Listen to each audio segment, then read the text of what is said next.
Hey guys, my name's Daniel Hillyer. Spinal cord injury, 10 years post, 21st of May 2010, accident was. I'm really pleased to be with you, Daniel. I should announce up front that I met Daniel in hospital when we both had our injury, so we're both 10 years post-injury. Tell us about, how old were you when you had your injury? I was 22 when I had my injury. And what did your life look like prior to the injury? 22-year-old boy. I was a chef at the time. Loved cooking. That's pretty much what I did. Hung out with mates.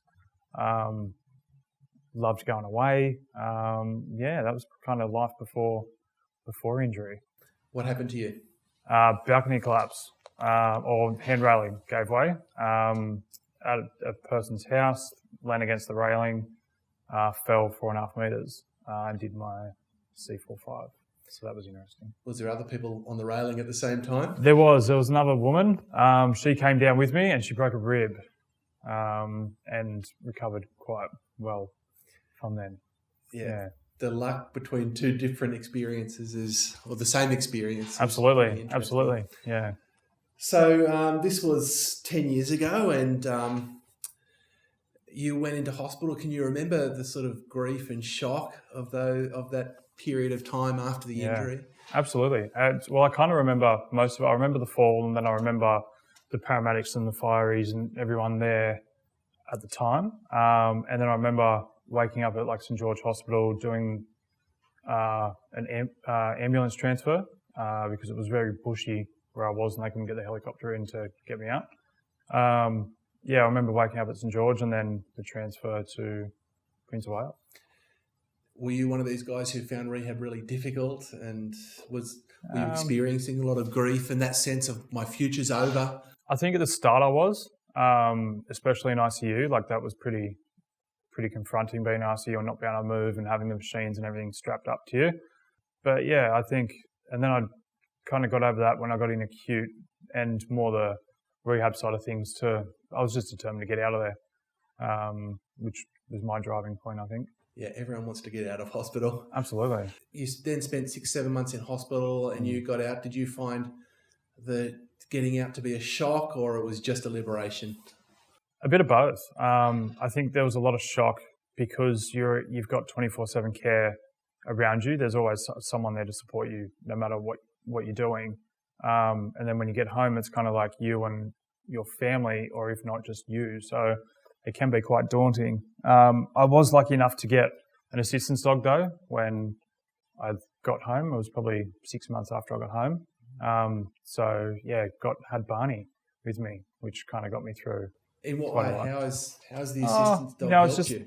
Well, it's like man's best friend, you know. You can take your dog to the beach, you can take your dog for a run, and you don't get in. You're never in trouble. The tail's they're always happy to see you when you get home. So, yeah. It's just man's best friend, I suppose. Yeah, people talk about spinal cord injury as an experience of grief. Have you experienced it that way, and do you still experience the grief and the loss of it? I don't think so. I think I've kind of gotten to that point where I've moved on and just accepted it and become a better person in myself, and kind of just taking on the challenges as they come along. That's great. Yeah. So when you came out of hospital, what did you do? Because you were a chef. Yep. Tell us about. Did you feel like you'd lost meaning and purpose in life, for example? Yeah, it was challenging the first year. It kind of did take a year to come to terms with it and everything, and get used to my surroundings and what have you. But then my girlfriend at the time found Neuromoves, in which I went up there, and after a year, so it was year 2 that I went up there and started my rehab up there, which was life-saving, I think, for me. In what way? What was it about Neuromoves that you loved? I think it was the care, not the carefree attitude, but it was kind of like, we're going to give everything a go. It was, we'll get you out of your chair, we'll put you on the bed and see what you can do. As where it was like, well, hang on a minute, I'm a quadriplegic and I can't move, but you're going to put me on the table and make me move. And I think that's where it all started from. It was kind of like, what can you do? And it's like, well, I can't do anything. but that was me telling myself that I couldn't do anything when I kind of could use arms or something to help me roll over, so, for example. I note at one point in time you walked across the Harbour Bridge. Yes, that was exciting. Tell us about that. What got you there and what that was about. Yeah, it was driven by my rehab team at Neuromoves a lot. They wanted me to do it because we'd been practicing our walking and stuff with walking frames and crutches and that sort of thing at the time.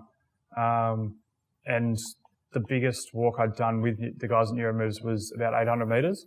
And that was the week before we did the family fun run of the Sydney Marathon. So yeah, that was pretty exciting, walking the bridge and having all the people running it, but like cheering you on. It was really cool. And having the support network I had, my sister and that walked with me, and it was really, really cool. I'm intrigued because I have to confess I find some of the sort of focus on walking of the sort of that early rehab period a bit sort of, unnecessary, and yet like, are you still trying to walk, or what was good about that focus on walking for you? Yeah, I think it was good just being back on my feet. I was scared that I was going to, my legs were going to not be able to support me anymore. That I was going to lose weight, not being on my feet.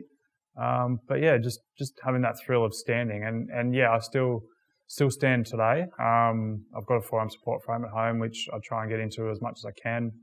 When I'm just watching TV or talking with friends. Yeah. And of course, that has also given you other skills that have enabled you to get more independence, I guess. Yeah. So pushing yourself, what independence have you achieved with your level of injury that maybe you didn't think you'd otherwise be able to achieve? Yeah, independence-wise, so I had carers come in for 7 years and help me with my personal care and everything in the morning, and dressing and drying and showering and that sort of thing. And in the last 2 years, it's kind of been more myself. So I can dress myself. I can do all my morning routine by myself as well. So it's kind of given me a new lease on life of not having someone come into the home early morning. My wife's, had a late night. She's in bed. There's carer creeping around, and yeah, I don't know. It's just a bit more. I don't know. Do you say normal? That's not a bad word. Yeah.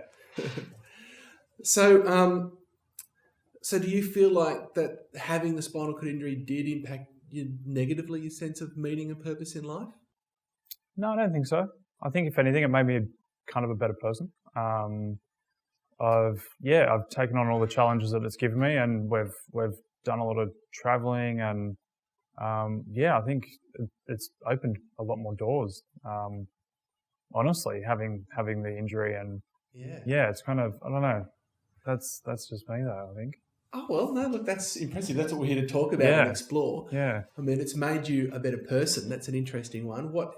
In what way? What sort of, how has it impacted your character, your sense of self? I think I've become a bit more patient and a bit more kinder to people. Okay. In what way and why? And how has the injury done that to you? I think, because it used to take me 10 minutes to get out of bed. Now it takes me an hour and a bit to get out of bed and dressed and that sort of thing. So that's where the patience comes into it. Yeah. And kindness? Kindness, yeah, I think, I don't know, because people are always willing to give you a hand and that sort of thing. And yeah, if someone's struggling, I think I want to get in there and give them a hand. Yeah.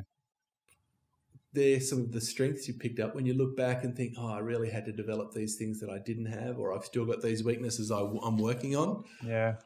Yeah, probably weaknesses would be, I don't know, something to do with probably bladder control and stuff like that. Having a bit more independence with that, and getting rid of SPC and that sort of thing. Having a bit more, I don't know, freedom with that. Yeah. That's probably my biggest downset at the moment, is still having SPC. Right. Yeah.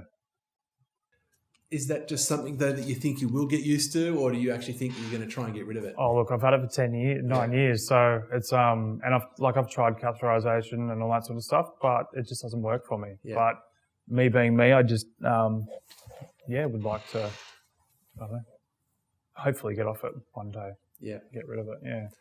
There's an interesting balance, isn't there, between pushing for more and improvement and accepting that sometimes this is it's what like life is. What do you just accept and kind of just be happy with? Yeah. And have you found that balance? No. Always striving to kick another goal. That makes sense. What is it then that makes life meaningful for you now? What are you getting out of bed for? What are you passionate about? I think starting a family for one. So that's one of the biggest driving points, and which I'm really excited about at the moment with my wife and I going down the journey of starting a family. So you've been together now 10 years then? No, we've been together 13 years. 13 years, yeah. So, it's 13 years. I mean, that's interesting because people assume that when you've got a spinal cord injury that not only you're not going to have a relationship, but family, the opportunity to have kids is over for you. And, absolutely. So how have you over, what's enabled you to not give up on that? How are you having children? What's the mechanism you're using? Yeah, ideally would really like to start a family. My wife comes from a big family herself. So I think today there's 18 in her family. So there's kind of like the joy of having kids, having cousins for the kids, but also being a dad and being parents is really exciting. So we're going through IVF. We're on our 4th cycle. We've had a few issues with it not working properly for us initially, but fingers crossed, 4th time lucky, and we're successful. Because does the ones that didn't work, does that bring up again the grief of spinal cord injury and the frustration, or how do you manage the sort of ups and downs of that journey, which is sort of a part of everyday life with the spinal cord injury? It's a good question. It's there's definitely some down points of it not working the first 3 times, and the cost too. So it's quite expensive to go through IVF, and for it not to work each time, you kind of get a bit down and wonder why. I hope we can come back to this. People who watch this will say, "How did Daniel and Marianne go?" Let's see. We'll be able to put on your Facebook, on your Instagram post. What else gets you excited about getting up for the day? For example, you said you were a chef before. Have you been able to regain some of your cooking skills? Yeah, so chef before, still love to cook, still get in the kitchen every day, at least doing dinner, so we can sit down, like my wife and I can have dinner together. I don't really use much adaptive equipment. I cut things, chopping board on my lap, use a standard knife, but use a fork to stab things to Everyone's freaked out you're going to cut yourself, I'm guessing? Yes, done that a couple of times, but I think the burns are a bit more worse than the cuts. Right. From getting things out of the oven, and I've experienced a few burns more than cuts. Yeah, but it's all part of the joy. I love it. That's good. What about work? You were a chef, and now you're doing this as a passion. Yes. So it's more of a passion, a hobby. Cooking still love to do. Love to entertain, cook for my friends, family. That sort of thing. But work-wise, my wife and I have started a company. It's an online platform connecting people with disabilities and aged care with support workers. So essentially it's giving the individual with the disability or the aged care the tool to connect with the right support worker for them in one-on-one in the home. Mm. Yeah. You better give it a plug. What's the name of the business? For those Tapon.co. Oh, that's groovy. So if you were to summarise what the meaning and purpose of your life is, how would you summarise that? Look, I think I'm quite happy on a journey now with Tapon and helping people achieve their goals now. It's kind of it gets me out of bed. I'm happy to do it. I'm happy to be that customer service role kind of guy and answer any questions that people kind of don't want to ask, but I've got an answer for. Or if not, if I don't have an answer, I'm more than willing to go out and find it and get back to you, kind of thing. Yeah. Yeah, that's groovy. Yeah. Are you engaging with mostly people with spinal cord injury in that context, or it's all sorts of disabilities? No, it's all sorts of disabilities, all sorts of aged care. Yeah, it's interesting. I'm learning a lot about other disabilities and things that I didn't know were around. But yeah, it's exciting. It's an exciting time. Yeah, I found that one of the joys of this is discovering the world of disability that I Absolutely didn't know much about. Yeah, it's not just spinal cord injury, but there is so much more. And spinal cord injury is not just what we are. It's everyone's so different. The same injury, but so different. It's amazing. That's true. Yeah. It's a lot of diversity. Yeah. When you think about the last 10 years and yourself, what about your recovery and about your personal development are you most proud of? Is there something about, what surprised you about yourself? I think I'm surprised I didn't kind of give up at the start of my journey of the spinal cord injury. It was kind of, yes, it was confronting at the time and very down at the start, but I think friends, family, getting back into rehab, getting active again, is what drove me to be where I am today. You're a driven person, but it's not been just yourself. It's been the support network around me as well. So tell us about those friendships. What friendships have mattered the most, and what sort of friendships have they been, and what is it about them that's been important to you? Look, my friends are really outdoorsy kind of people. They love camping. They've got their motorbikes. They're always outside and adventurous and that sort of thing. And it was kind of the fear of missing out, of not being able to go dirt bike riding or camping and that sort of stuff. So it was, they've been a really good support network. I bought a camper trailer so I could go away with them and they tow it for me and set it up. And so it's still... So you've maintained a lot of those friends you had before? Absolutely. Yeah. I think over the 10 years I lost one really good friend. Right. Which was sad, but that's his loss. It's kind of, I'm still the person I was before my accident. Yeah. I haven't changed much, but that's just, that was him. He couldn't...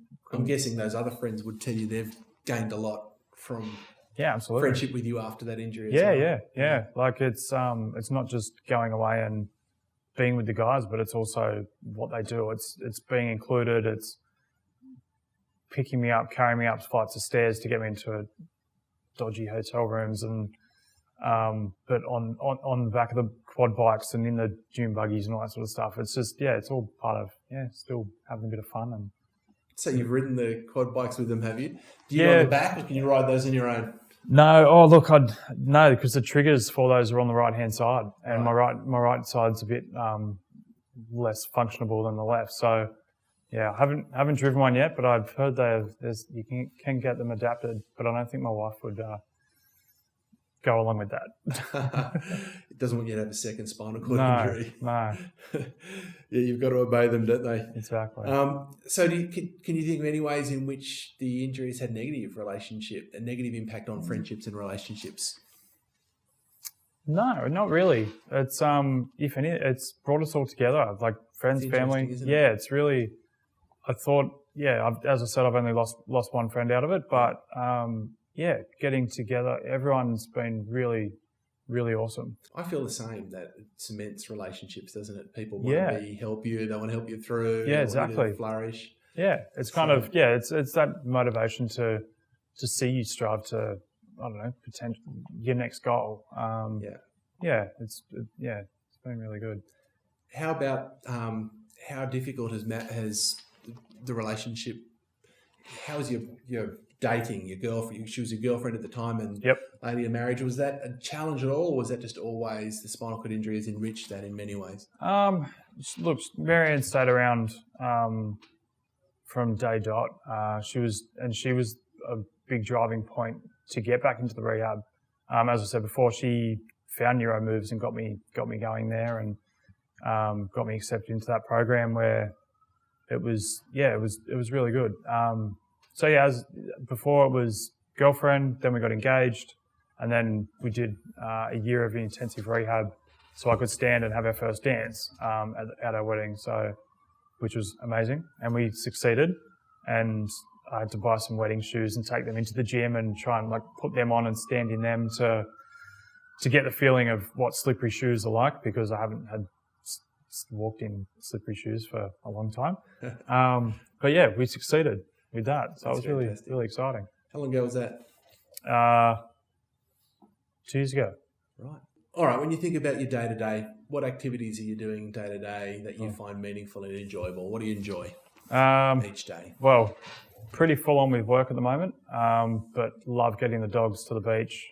So we've got 2 Labradors. Taking them for a walk, taking them to the beach, hanging out with my wife at the beach. It's interesting because spinal cord injury seems to, do you find being at the beach hard? The fact that you can't swim or... Yeah, it's, well, I got a beach chair, so that gets me onto the beach with the dogs. Doesn't go in the water, unfortunately, but I have been in the water a few times down there and it hasn't been that pleasant. It's been good to be in there, but I've passed out every time I've gotten out of the water and been put back in the chair. So I think it's, something to do with the temperature of the water, and it just doesn't mix with me. So keep out of the water. You just learn to live within the limits and enjoy what you can and not stress too much about what you can't? No. If I can run along the beach with the dogs in the chair, that's what I do. Yeah. And I love it. It's just good to be back down on the beach and not have to sit up there on the grass and watch everyone else enjoy the sand and that sort of stuff. So, yeah. Yeah, that's fantastic. This is an interesting question, and everyone answers it a different way, but if you could have your life over again and you could go back to that balcony and just a minute before say to that person who was on that balcony, look, don't go and stand there, it's dangerous, the balcony's going to fall. Yeah. Would you change your injury? Would you get rid of the spinal cord injury? I don't know. That's an interesting question. As I said, it's made me, it's turned me into a better person in myself, I think. And if it happened, it happened. I don't know if I'd change it. That's intriguing. Yeah, I don't know. And that's because you know what you would have lost. Yeah. Because of who you've become. Yeah, true. Yeah, it's an interesting question. Yeah, I don't know. I probably wouldn't change it. I'm pretty comfortable. Yeah. Yeah, I'm pretty happy. You can't imagine the person 1 month after the injury hearing you say that. No. They'd be pretty shocked. Yeah. Yeah, especially having all the tubes and beeping noises, and that's one noise that I'll never forget is the beeping of that. But it's not as though life's easy today. No, it's just more challenging. Complications. Just a little bit slower to get started, but pretty happy. That's fantastic. Yeah. And if you were then speaking to the newly injured yourself or to someone else in the ward at the moment, what advice would you give, or what would you say to them? I'd say give everything a go. I wouldn't give up.